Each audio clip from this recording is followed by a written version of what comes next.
if your test you get back and it says you're within normal range, it is essentially saying you're within normal range of sick people.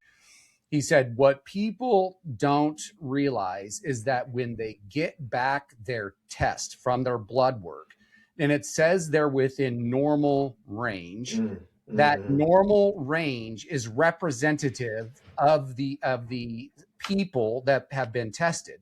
And 80%, I think it was like 80% of the people tested have a bunch of systems or disorders.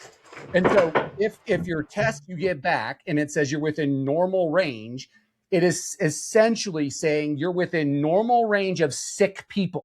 Um, and for folks listening, this is where you got to challenge the narrative a little bit, okay? Because most people get labs done, from whoever, and they might get a call or email saying, "Hey, your labs are normal, everything looked good," and that's it.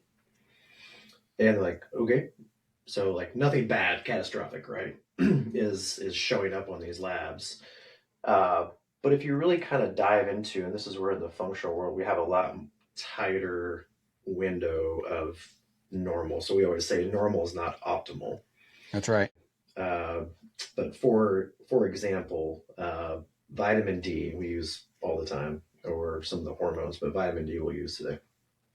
If you look at the lab, the reference range or normal is 30 to 100 in most places. So 30 to 100, that is a massively wide range. How they come up with this normal is and it's really based off the lab. So it's not just people, it's people that go to that lab. So you'll see different reports vary as far as their normal range on reports. But basically they take that population and they kind of clip the 5 to 10% outliers, and then so you're kind of getting this 80 to 90% average, and that's the numbers that fall in for that lab value.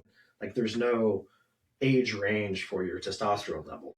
You're like, oh, I'm being compared to a 85-year-old guy or an 18-year-old guy or female for that matter for testosterone.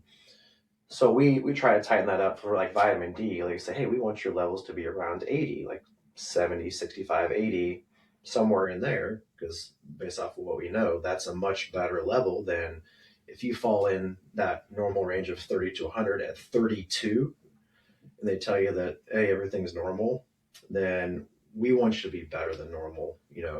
We want to find that little tighter range. So that's a really, really important point on these labs.